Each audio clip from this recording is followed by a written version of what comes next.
Hey everyone, welcome back to the YouTube channel for OCD recovery. Today I have a masterclass whiteboard video on how to recover from sensorimotor OCD. Now, my entire life I've had problems with different sensations. Many people know I didn't wear underwear for 10 to 15 years. That's not an exaggeration. Weddings, birthdays, nice dinners. The sensation of underwear on my skin always bothered me and I just didn't wear it. There was points in times where I didn't even own any underwear. I wouldn't wear certain shirts because of the way the fabric felt if there was tags, certain temperatures. I lived in Florida for 10 years and I was so scared of the way that heat felt on my skin that I would almost manipulate how I moved like on a chessboard when I was in a parking lot. I mean, there's so many angles to my sensorimotor I don't even speak about, but it really did take over my life until it became massively chronic in June of 2019. And then by November of 2019, I was in the mental hospital not knowing what happened in my life with the standard big five. But that's only a piece of it. We're going to go into a deep dive into all the different angles and why so many people have such a hard time bringing this up to providers. I mean, there are so many different sensations and hyper-awarenesses that if you bring to a well-intentioned provider, you're going to go down a search and look for an answer that doesn't exist. And you're going to be searching forever, especially when you have that contamination and health OCD blend. They work together like peanut butter and jelly, especially health OCD, health anxiety, people who struggle with all this and different sensations. Again, we're going to go into many aspects of that. Before I go any further, please subscribe. Hit that like button down below. Please let me know what you think and reach out at phil@ocdrecovery.com. Please do not sit in silence. I can help get you better. There is not a single person on planet Earth that works with more sensorimotor sufferers than me. I am numero uno because of my lived experience.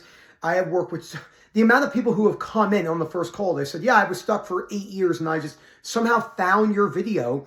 And I said, after 10 seconds, this guy's inside my head. That's why I'm so passionate. My passion is driven from being in a place where I did not want to live anymore. all you gotta do is go look at my old photos. I looked a little bit different. I mean, I was all fucking circle, homie. I was super fat, smoking all day, cheating on my wife, huge adult website problems, throwing away my entire career. I had just graduated chiropractic school. I wasn't even working. It was a disaster. My life was a disaster. And then what you see now, this person that you look at my videos and think, oh my God, look at this guy. He's so disciplined. This took years to get here, but it doesn't mean it's going to take you 6, 7, 8, 9 years to recover from OCD. It could if you don't put the work in. But it's going to take longer than you want. So again, that is phil@ocdrecovery.com. Let's jump right into it, and I'll let you know how it goes. Okay. I got distracted. I didn't mean to say let you know how it goes. Someone just texted me across my screen, and then I literally responded to that text message in my head. We're off to a great start. Okay, big five. So in the big five, you have swallowing, saliva, blinking, your heartbeat, and your breathing. Those are the big ones. Now, the only one that people will typically say, and understandably so, that it feels worse, I've had them all. I mean, I was stuck. When you have blinking OCD, it feels like you're just in shutter mode. Like you're just like, imagine just someone staying in the window. Close, open, close, open. That's what it felt like I had so much tension in my fucking forehead because it felt like every blink, it was boom, boom, boom. I had saliva and swallowing for 2 years. That was an interesting one too. I was in the gym parking lot in Florida, in Port Orange, and I felt like I was in a good spot. You know how when the morphing's really happening. Oh, I can start to see it now. It was like 6, 7 months into my chronic journey. I took a sip of water, and I took the sip, and I'm like, oh, instantaneously saliva swallowing OCD for 24 months. 24 months straight. Just like, I always say, like 2 Capri Suns underneath and just squeezing them at all times. That's how rough it felt. It was so brutal. But then there's other connotations and other correlations with the sensorimotor where you have the TMS and CRPS world. Of course, there's different biological originations and physiological presentations, but like complex regional pain syndrome can be very severe. But the principles of this still apply. Even if you can't recover from, say, CRPS, which is debatable, I promise you right now, everything we're about to talk about applies to that as well. It might be a little bit harder because the pain's always there. I can't imagine what that must be like in that way after a botched like carpal tunnel surgery, etc. But I do think this can apply to you can get to the best spot of your life. TMS, tension myositis syndrome, You can watch my other videos on TMS. If you have the OCD twist, there's a lot of well-intentioned people in the TMS space. They're going to keep you stuck. There's about 3 big names out there that everyone knows. They have some really good content. They work really well when you have TMS. But if you have the OCD twist, you're not going to be able to get better with their content. They're going to keep telling you your nervous system just wants to make you safe. I saw a post yesterday, again, well-intentioned people. I'm sure they're great, but they were talking about, well, just gently shift your focus. You cannot gently shift your focus back to attention. Your internal checking is primarily automatic. You have to teach them to allow the internal automatic checking to be there, cut other outward compulsions. So vision problems, IBS. I had terrible IBS problems, very common. This is a what? I just looked it up. It's like a $268 billion a year. You have any idea how much of that $268 billion is coming because of this? A lot more than you think. There are a lot of well-intentioned people out there who spend their entire lives looking for answers for their stomach problems. And actually, there's a lot of data coming out, unless you have Crohn's or celiacs, and you could see it, like with Crohn's, if you could see cobblestone appearances on your actual scans and your imaging. Almost all IBS constipation and diarrhea is actually coming from psychosomatic problems. The vast majority. Just like the vast majority of depression is coming from your belief systems and not physiological adaptations such as postpartum depression or severe concussions. Those are in there in car accidents, but that's not the majority of it. The majority of depression, 98 out of 100 cases, because your belief systems. Same with TMS right here. Yes, you have the genetic abnormalities. Yes, more than likely there's biological originations, which spikes it up and then turns it on. CFS and ME, very tough. I work with some very, very serious cases. Chronic fatigue syndrome, vertigo, dizziness, mouth, tongue, just many variations. I've seen them all. Whatever you are afraid of noticing, I have seen. I've seen people be afraid for 5 years of being aware of their toes. I've seen people with the bridge of their nose. And if you are starting to think about turning this off, do not turn this off, because that will be a huge compulsion. So the main thing is fear of being stuck forever. That's the main thing, okay? This works really well with health and contamination blend. Obviously, if you have fears of being contaminated and the fears of being dirty, you're more than likely going to be extremely automatically hypervigilant and aware of feeling dirty, the feeling of disgust. See, when it comes to contamination OCD, a lot of people have this twisted. There are a lot of severe contamination OCD cases where it's more so sensory motor than not, and they are just so afraid of the feeling of disgust.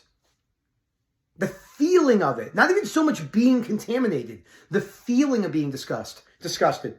This right here, all this content is what you need to apply to that long term. And I can help you do that. Health OCD. So you have some people that come in and they're hyper aware of their heart. So they have a secondary heartbeat or breathing hyper-awareness. We have to work on that, but the main problem is them having a heart attack and dying. So primary fear is the uncertainty of death, which then produces a byproduct and secondary awareness of their actual heartbeat, okay? Typically, tons of avoidance. Sensory motor, don't get me wrong, there's venting. I would not shut the fuck up to my wife. I vented a lot, didn't really do a lot of Googling at all. A lot of it comes down to life avoidance. That's why I say life is the exposure. Anyone that's sitting down and trying to have you breathe through a straw and having you sit in the mirror and look at it, it's well-intentioned, it ain't going to work. I can't tell you how many people I work with over the years. I've never done one direct exposure. I tell people, if you have a right hand, do you need to expose yourself to your right hand? No, you have a right hand. It's right here. Exposures are for things you can get rid of. So if you have harm OCD and you removed all the knives from your house, you need exposures because there's no knives in your house and you need to expose them. Last time I checked, you cannot take your automatic or autonomic nervous system out of your body and not breathe. No, you are breathing all day long. It's there. So life is the exposure. Typically number one compulsion. Again, most well-intentioned doctors are going to miss this. I have seen horror stories. And look, I'm a chiropractor by trade. If I didn't do what I did, I probably would be the same way. You can't blame them. It's just what they know and what they're taught. They are taught symptom, diagnose, find a solution. And when you go in there, especially when you have this, especially when you have TMS, tension myositis syndrome, you're going to be on the journey, my friend. I have seen people on 10-year journeys who have spent $250,000. And then I said to them, Has anyone ever told you that your fear of noticing is forever is what fuels it? And they've never brought that up one time. Crazy when you think about it. Your goal, the long-term goal is to not need expectations on noticing it. Your long-term goal is to get to a place where you can be at peace with noticing your sensations. Your long-term goal is to be at a place where there is peace about noticing your sensations, because people go, will you still notice your sensations? It's not about I don't notice them in a hyper-awareness way. It's like I never had it, but it's better because I have much higher frustration tolerance. Now, let's go in here a little bit. Let's roll it in here, Chief. Well, how you doing? Let's roll it in. Life is the exposure. Bada bang. Okay? No matter what anyone tells you. I've lost it. Sometimes I've actually lost it. You know? Well, I lost it a long time ago, but that's another story. Life is the exposure. Never forget that. Okay? Like I said, almost never need a direct exposure. Breathing is the easiest one. I have worked with people who have gone to inpatient residential programs who have breathed through a straw for hours and made no progress. None. Zero. If anything, they're more scared because why am I not getting better? Why am I not getting better? Because it's not that simple and there's way more nuances than that, right? So you will never feel ready to live your life. And it will involve a lot of risk. I'm not saying you have to jump out there and become David Goggins tomorrow, but you're going to really have to build your life back up again, okay? Example would be going back to work, getting off disability, socializing, stop playing video games all day, stop abusing adult websites, stop vaping all day, et cetera, et cetera, et cetera, okay? Decrease venting. Venting was my number one compulsion. And one thing I like to say to people is your life needs to look exactly as it would if you didn't have this eventually. And more than likely, it's going to look better than ever before because your release systems are going to be so much better. So you really do have to think about this. My life looks so much better now. There's no words to describe how much better my life looks. I would not trade that for anything. I'm telling you, it's going to take some time to do this, but you can build up your life again. Okay, let's go over here. All right, this is the most important part. Don't get me wrong. You can bring it for the ride. You can have the best life structure ever, but if you still understandably so believe, if you understandably so believe, one of those is right, but I don't think it was that one. Anyway, it's understandable to believe, I swear I have a doctorate and I'm not fucking stupid. If you don't do this, you cannot get better. You cannot. And by the way, let's just a little sidetrack here. Humor and real connection, when people talk to you, I'm not going to talk to you like a baby. If you're looking for someone to talk to you like a baby and collar you, I ain't it. I have a lot of compassion. I have a lot of sympathy. Anyone I coach will tell you that. But you're going to get some tough love from me because you need to have some tough love. Because without tough love, no one gets better. Jim Rohn, tough love might be the love that doesn't need to be used the most, but it's more than likely the most important type of tough love when it's targeted correctly. And people talking to you with this tone, well, maybe not. It's like, you're an adult. This is this is truly how you become behaviorally and mentally very weak. And that's not good because you can't recover like that. So A plus B equals C, the basis of REBT, usually unconditional life acceptance. There can be some self-acceptance, but it's usually life. So the activating event is the sensation. Most people believe that A equals C. The breathing sensation is why I'm depressed. Yes, but only partially true. Because you're missing this. And this goes for everything in life. The breathing, my life is ruined, that increases the suffering. The breathing, because I'll tell people, I coach a lot of professional footballers. You know, a lot of people that play soccer, as we call it in America, but they footballers. And honestly, some of them have breathing OCD, and I'll say to them, so even if you're recovered, you're just never going to notice your breathing ever again? Like, yeah, it doesn't even make any sense. It's exactly. It's not the way it's supposed to be, okay? You will need to read the books on the reading list, okay? Remember this word? Remember that word? Read. Read the books. Read the books. Look, if you're 30 years old and you can't read a book, we have much bigger problems in life, okay? Much bigger problems in life. Read a book. For fuck's sake, just read the damn book, okay? You won't just believe it. It's going to take time. You have to pair it with the behaviors. Embodiment versus mantras. This is my biggest problem with ACT. A lot of good principles in acceptance commitment therapy. Acceptance is not something that you tell yourself in the moment. It takes time to believe it over a long period of time.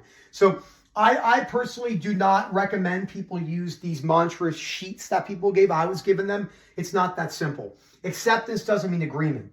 So it doesn't mean you like the sensation. It's not blind delusion. You're accepting it being there over a long period of time. You will notice sensations in your life. So again, it's like with the TMS and pain world, right? The goal is not to be, shout out to Don Murphy, the goal is not to be pain-free. The goal is to be free of pain. Those are two different things. That has more of a cognitive behavioral connotation. Usually it takes 2 to 4 years. That's the horizon. Everyone thinks they're going to get better before that. Everyone thinks they're recovered at 9 months and they have a huge relapse, and you can recover. You can recover. There's hope. I haven't had a setback with my sensorimotor in almost 5 years. It doesn't mean I couldn't. I haven't. So, and this doesn't mean you're going to suffer the entire time like this, but it's going to take you a lot longer than you want. How many people are robustly recovered from sensorimotor 18 months in? Nobody.